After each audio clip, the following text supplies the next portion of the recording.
Ça prend des gens qui aiment les légumes, c'est de un. De prémisse, là. Faut vraiment aimer ça. Les gens qui ont... Parce qu'il y a beaucoup de légumes. Fait qu'il y a des gens qui pensaient qu'ils allaient aimer ça, mais il y avait trop de légumes, ils n'ont pas continué. À cause que c'est trop de légumes pour eux autres, ils n'ont pas le temps. Ça prend quelqu'un qui a quand même un peu de temps puis qui aime cuisiner. Ça, c'est une des bases. Transformer aussi. Quand il y a des surplus au mois d'août, septembre, il faut être capable de... Bon, hey, je vais m'en préparer pour l'hiver, tu sais. Congeler ou sécher ou... Conserve, ouais, c'est ça. Parce que ça arrive en si grande quantité que ça, là.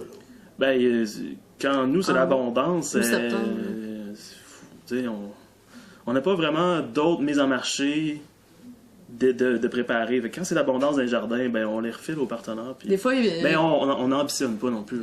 On livre pas un panier, en fait. T'sais, on arrive avec nos caisses. C'est la formule marché qu'on appelle. Donc, on arrive avec une caisse de laitue, une caisse de carottes, une caisse de choux. Puis les gens, ils ont un tableau au point de chute. Puis ils voient, bon, ben, cette semaine, mon format de panier, j'ai le droit à un bunch de carottes, 2 laitues. Puis ils font leur panier en se promenant d'une caisse à l'autre. Comme au marché. Ouais. Moi, je dis quand que telle sorte, il y en a plus, il faut en prendre plus. Sinon, ben, il y a des gens qui disent, moi j'en ai assez. Puis, comme on met des bacs, admettons les fines herbes. Il y en a qui n'aiment pas ça, les fines herbes. Mais on amène les caisses de fines herbes. Fait que les gens leur disent, vous avez droit à 2-3 poignées, tu sais. Il y en a qui vont en prendre juste un petit peu, puis il y en a qui vont en prendre un bon... Mais tu sais, on surveille pas, là. Oui, il y en a des exotiques, genre topinambour, kale... Est-ce que je vais savoir quoi faire avec ça si j'en ai jamais mangé? Ben moi, chaque semaine, on fait la pensée de la semaine. Chaque semaine, j'écris un petit texte pour dire les péripéties de la semaine, qu'est-ce qui s'est passé. Plus ou moins long, là, dépendant du temps que j'ai. Avec 2-3 recettes. Du légume spécial de la semaine. Parce qu'on essaie de mettre tout le temps un légume étrange, ou 2 par semaine. Mais pas en grosse quantité, là, mais juste assez pour qu'ils puissent se faire au moins un repas. L'année d'habitude, fin juin. Ouais. Première semaine, ça varie, là. Juillet, ça dépend. Là, je sais pas. Cette année, là, il y a vraiment plus de neige. Peut-être que dans la dernière semaine d'avril, on pourrait déjà commencer à planter les oignons, patates. Ça s'en vient vite, là. Mais non, on plante, nous, on garde les mêmes dates. Parce que le risque de gel, il est pareil tout le temps. Fait que le dernier gel, là... Tout ce que ça permet, je crois, c'est de rentrer dans les champs plus rapidement. Puis c'est ça qui est le fun, parce qu'on a plus le temps de préparer. S'il y a des mauvaises herbes qui sortent, on a le temps des RC, puis avant d'implanter nos cultures. Ça, c'est génial. On est un point de chute à la ferme.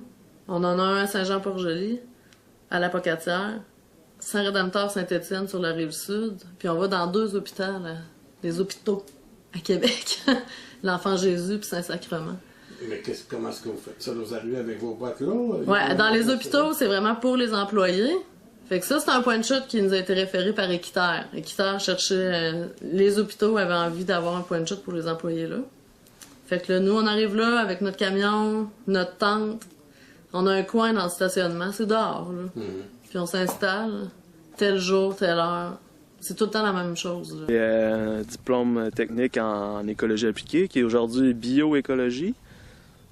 Par la suite, moi, j'ai toujours aimé le jardinage depuis que je suis adolescent, là, avec ma mère, les jardins familiaux. Voyager, puis j'ai fait du woofing, qu'on appelle, là. C'est Willing Worker on Organic Farm. Puis ça, ben, j'ai travaillé sur des fermes, puis j'ai vraiment vu que c'est ça que je voulais faire de ma vie, là, vivre puis travailler chez nous, là, dans des jardins. Je suis revenu au Québec, j'étais allé étudier en gestion-exploitation de l'entreprise agricole, en maraîcher biologique. Ça, c'était à Victoriaville. Puis c'est là que j'ai rencontré Catherine. Non, c'est rien, mon Dieu. C'est donc bien beau, hein? Quelle belle histoire. Ben moi, ça commence loin, mais je vous dirai pas tout. Non, non. Non, mais à la base, moi, j'étais ébéniste. J'ai fait un cours à Victo, une technique en ébénisterie.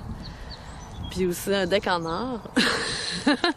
J'ai toujours adoré les plantes et j'ai toujours voulu vivre en campagne, sur une terre.